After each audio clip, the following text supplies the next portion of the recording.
We're back to the Neil Haley Show here on the Caregiver Dave celebrity segment. Excited to welcome to the program Caregiver Dave Nasani. Dave, what's going on, man? How are you? How you doing, man? It's been busy. I've done interviews all over the country about gas prices, how they're going up, going to the moon. 5 mistakes to avoid when you fill her up at the pump. Don't be a chump at the pump. We'll have to ask our guest, the dialogue coach, if that's good dialogue to certain people to hear that message about gas prices. So I'm excited to welcome the program expert dialogue coach, David Campt. David, thanks for stopping by. How are you? I'm good. It's great to be here. Thanks for having me. So dialogue, define dialogue coach. And we're going to go a little bit into, the royals and Meghan Markle and how that dialogue conversation, you have a tip for us, but define what a dialogue coach is. Well, a dialogue coach helps you have a better conversation. A lot of times people are talking about the things that are not most helpful to them. And a dialogue coach helps you stay on the right topic, choose the right topics, and then stay within the right attitude toward the conversation so you can get the most out of it. Dialogue is about building connections and also allowing for the possibility of collaboration. But sometimes the way we have conversations don't allow that as much as we could. So my job is to help people. That's how you think about conversations. You can have it better and thus have more activity and more collaboration. Yeah, memory is very important. When I'm on the interview circuit, et cetera, sometimes, now maybe it's just because I'm 67 years old, I will just lose my train of thought and I won't know where I am. And so I'll put little outline notes just to get me back on track. Is that a good idea, or am I? Oh, that's a fine idea. I mean, I think that part of what is important to do is to try to be intentional about the conversations we have. That's a part of it. So certainly being intentional includes making sure I have my little memory aids that I need to keep track. But as important is, okay, what do I want this conversation to accomplish? And I think that ultimately, a lot of times people have bad conversations because they don't remember what they're trying to accomplish. Exactly. Yeah, have that goal. So even if you get off track, you forget what you've memorized or what you're supposed to do, look at the goal and instinctively you'll get there. What am I trying to do here? Mm-hmm. When I was trying to provide tips this morning at 5:30 for one room I opened up in the UK and the person didn't show up, and I had to be the expert in an area in podcasting I didn't really want to be in because I had to go into more the technical side of things, which I have a team that can take care of all that stuff. Oh my gosh, I was losing my train of thought and said, man, that's what Clubhouse brings. You got to be on your A game every time you speak. And so that's the thing. So how do you become that dialogue coach? What makes you the expert as a dialogue coach? Well, I've been dealing with and thinking about dialogue for a few decades now. So when I have my PhD from UC Berkeley. When I finished that, I went to work for the White House for the President's Initiative on Race. Clinton had this national race initiative, national dialogue project. I was the lead advisor on that. After that ended, then I worked for a long time for various organizations that were all about dialogue. They're trying to help people have better conversation. So that's why my Twitter handle is at the dialogue guy, also Instagram too, because I spent a lot of time thinking about that. I wrote my first book about dialogue in 2007. So I think it comes from my parents bickered a lot, and I always wanted them to have a better conversation because they'd be happier. So I think I'm still trying to heal the little boy within me by helping people have better conversation. Wow.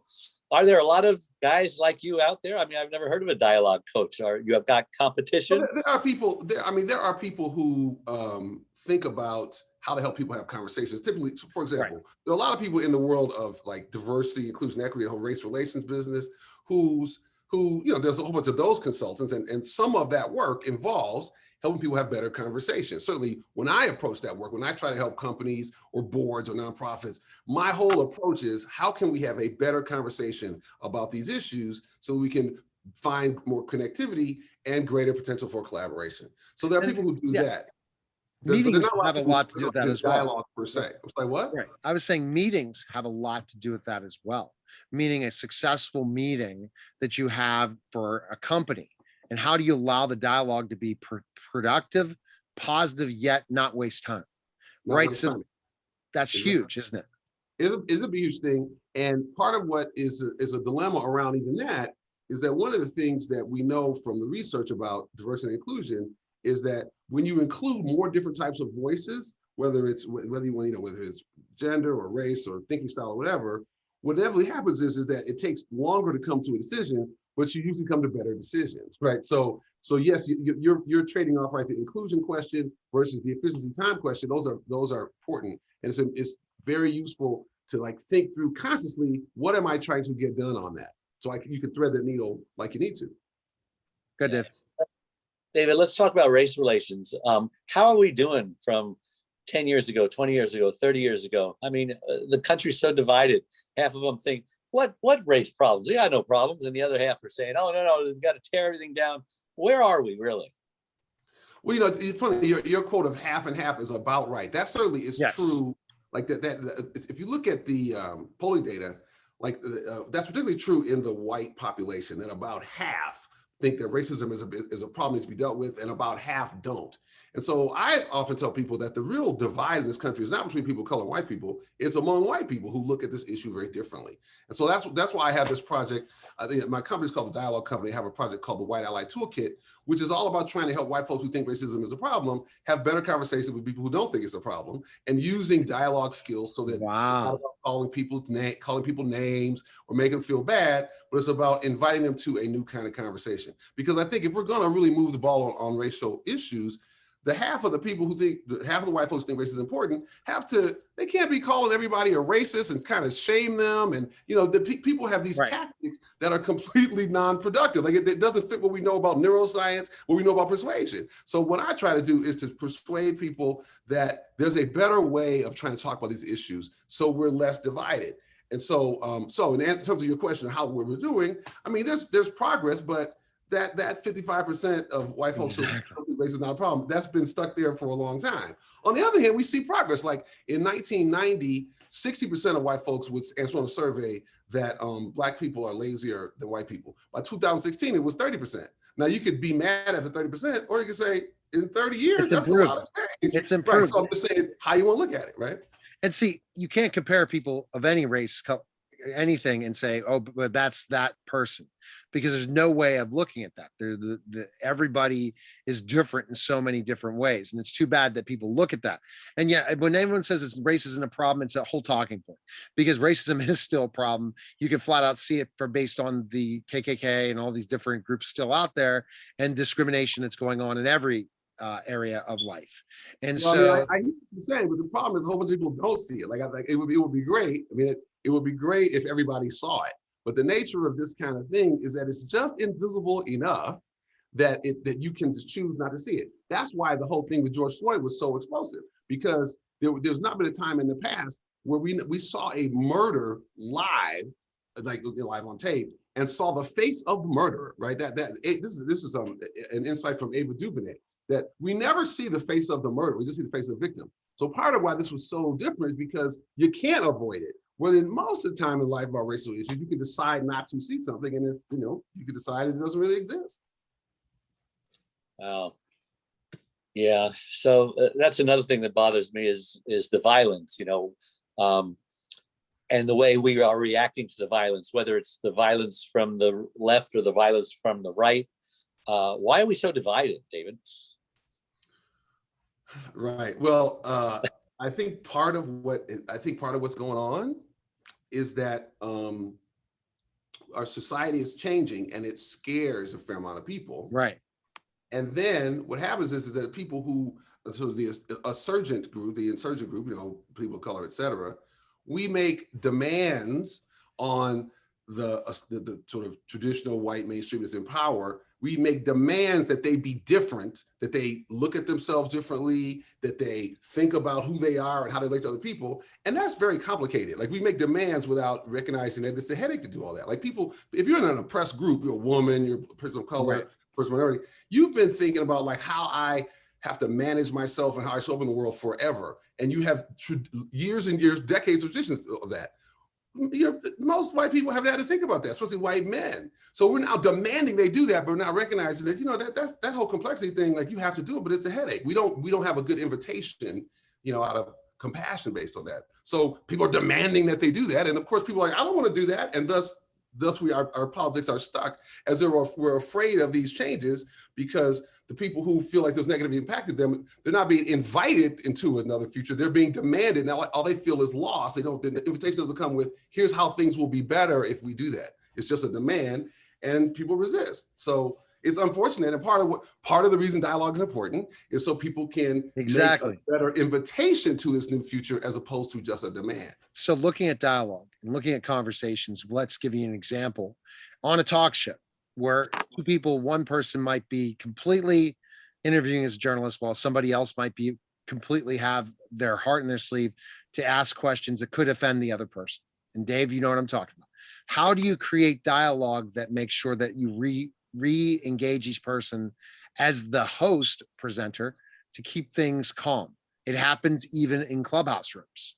And I've heard stories, but I mean, even in marketing rooms or different rooms where someone disagrees with someone's opinion, how as the host, you bring them back with keeping everyone from not going crazy and angry. Well, it's funny, the hosts need to do the same thing that I tell people do who are not hosts, but are just trying to have a better conversation, with people that they know about, people they know. And that is this: a critical thing to keeping conversation blowing up is to keep the conversation grounded in experience, not just opinion.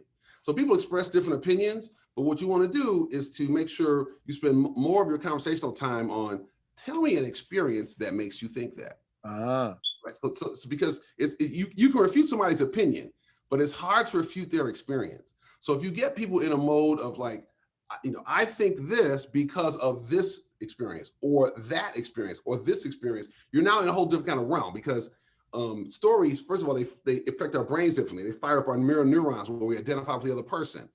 That's one big factor. When people are arguing, they're often trying to use facts to persuade each other. Well, there's something called the backfire effect, which basically facts don't really work to change people's opinion.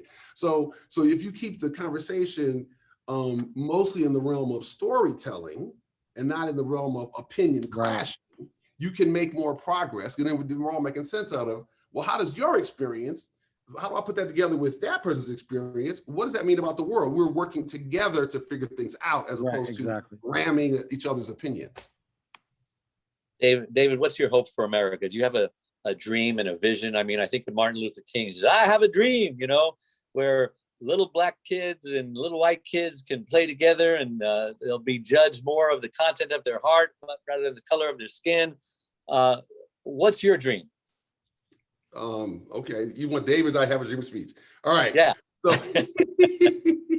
I would say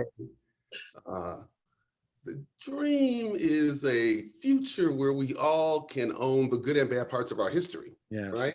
So like, you got so many people who kind of like they can't, they're all proud of like the Western expansion, but don't want to talk about the genocide. Right. Then you have other people who are very identified with the genocide and can't talk about the courage of the Western expansion. Right. So you want to create a society where there's a narrative, there's an inclusive narrative that includes all the good and bad things.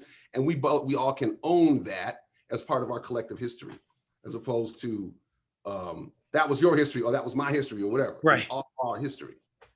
Is the problem that we have forgotten how to debate? Debate has been around for centuries, right? That's how we come together. You're not hearing me, brother. The problem is there's too much debate. My point is there's too much debate. There's not enough dialogue. Like in debate, it's the debate. You're not really going with evidence. You're going with opinion. We're not debating correct. In debates, you're going with opinion and evidence, but in dialogue, you're going with experience. That's the difference, right? Yeah, that's interesting for people. That's what makes you the dialogue. It also has to do with how you're listening. Like in a debate, you're listening for what the person said is wrong, as opposed to a dialogue, listening to what the person said is that might be true. What did you say, Neil? I talked over you for a second. That's fine. No, I'm going to go with this. We'll just jump real quick. What should the Royals do? So Megan and stuff, how can they get back the relationship with the Royals in a way and create more positive dialogue that's happening between the Royals and what's happening? So one of the things that we got to look at is like, there's this big uproar because Harry said that somebody said they were asking about the skin color of the baby. What mixed race family has not had a conversation about the skin color of a baby that's coming out, right? That's just the nature of people's curiosity. Now, it could have been done in a tone that was really, really messed up, or it could have been in a tone that was not messed up, or anywhere in between. So part of what this whole thing shows up is the ambiguity of these kind of conversations. That person needed to have a conversation with whoever, whether it was the prince or whoever it was, Prince Charles, whoever, to say, what did you mean by that? Or when you asked that, I kind of felt like you were denigrating my child. Was that what you were doing? Like he should have had a conversation, and he still could have it. What was behind that question? Now, given everything else that they talked about trying to take the child security clearance and all that, it probably was kind of racist, right? But I'm just saying, what we don't want to walk away from is like the idea that just because somebody asked that isn't self racist. That's number one. Secondly, I go with the theory from that show Avenue Q, like we're all just a little bit racist. Like we need to get past this whole thing where some people are racist, some people are not. Like I heard Prince Harry asked Prince William, is the royal family racist? Everybody's kind of racist. I mean, I'm saying you get these kind of accusatory questions that don't advance the discourse. We need to shift public debate about that. But he needs to talk to his person, his family, and say let's go back to that moment and talk about what you meant and how I felt about it. So that's good to be looking at the true feelings of what you meant and having dialogue instead of debate or shunning, disagreement, right? Or shunning or attack. An attack mode based on a question that Dave went through last week, but we won't bring up, that never aired on the network. And Dave was was pointing a point of something, and they wanted to be interviewed differently. Unbelievable. First time in 7,000 interviews I couldn't air an interview. Just giving you that point. It's too bad. It's and it was just, and I wasn't backed by the publicist, which is too bad.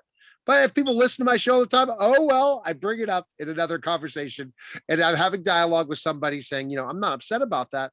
But ultimately, if the question was asked in a racial tone, that would have made sense. But it was not. It was just a question in reality.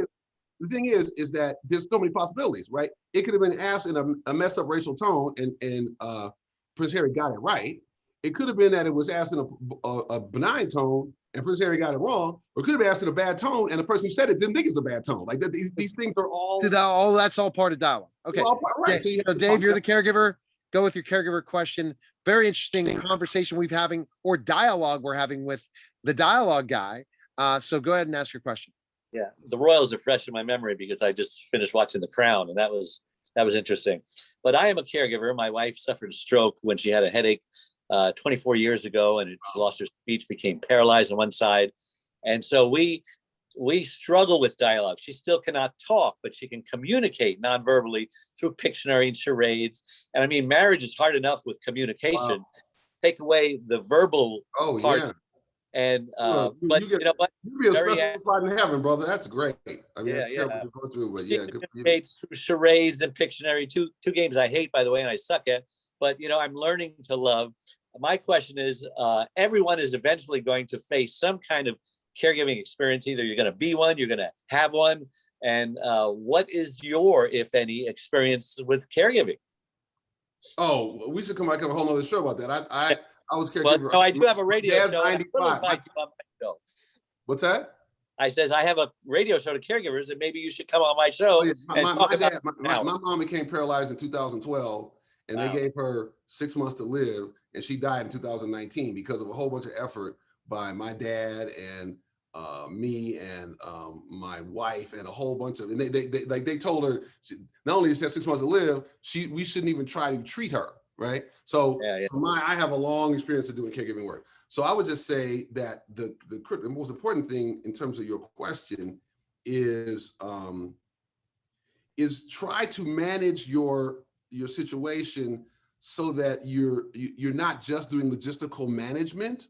So, and then some people have more freedom in that than others, but what it becomes burdensome is if all your time is spent on logistics and arranging and caregiving and not being with the person. You got to make sure that there's enough time where you can be with the person, which helps remind you of why you're doing all the rest of that. And so some people have, not that they're super rich, but some people can make choices where, okay, I'm going to pay somebody to do X amount of activities. I'm going to pay somebody to do the grocery shopping. I'm going to pay somebody to do, to give the person a bath, so that in my time, I can be with the person, right? As opposed to caring for them physically like that. Yeah, great idea. And your website's caregiverdave.com, right, Dave? Yeah. Awesome. Awesome. Awesome Okay. for you. Like I said, I've been a long journey. My dad is 95. My mom died a year and a half ago. And she was paralyzed due to a surgical accident. So, but she was the main focus of all that caregiving activity. So, yeah, you know, I have that badge on my soul. You'd be a great guest on my show. I really like to have you talk to. So we'll make sure he just needs to follow you. Dave, what are you on Clubhouse? That's all he does is, again, David needs to follow Neil at Neil Haley on Clubhouse. And I will follow you on Clubhouse. I think my Clubhouse, I'm trying to remember. You'll find me. You'll find me just at Neil Haley. It's very simple. And then how many followers have you got, David? He's not been doing Clubhouse that much. I don't have that many. He's too busy. I'm trying to grow my Instagram and Twitter. That's the problem. Stuff keeps changing. Yeah, Clubhouse is going to be the best thing, and I'm going to teach David that, because that's the perfect thing, because people on Clubhouse need to know how to find you. So best thing, at the Dialogue Guy on Twitter and Instagram, and Clubhouse too, at the Dialogue Guy as well. Well, I was just trying to look it up because I don't. Okay, you can change it. Make sure it is. Everyone check him out. David Campt. You can find it with his name also. And you have a book too, right, David? You have a book as well, right? You have a book? Oh, I have a few books. So yeah, if you go to thedialoguecompany.com, you'll see also the book. I have a book called Compassion Transforms Contempt. I have a book called Equipping Anti-Racist Allies. You know, I've written several books. I'm trying to move the portion. Remember, I said that white people are split in half about their feeling about racism. Right. One of my goals is to move that number. Bless you, move that number 10 points by 2025. Exactly. Another of my goals is to deal with this horrible polarization problem between the left and the right. That's what my book, Compassion Transforms. Okay, awesome. You have a great mission. We appreciate it, David. Guys, thank you again. That was the Caregiver Dave celebrity segment. Take care, guys.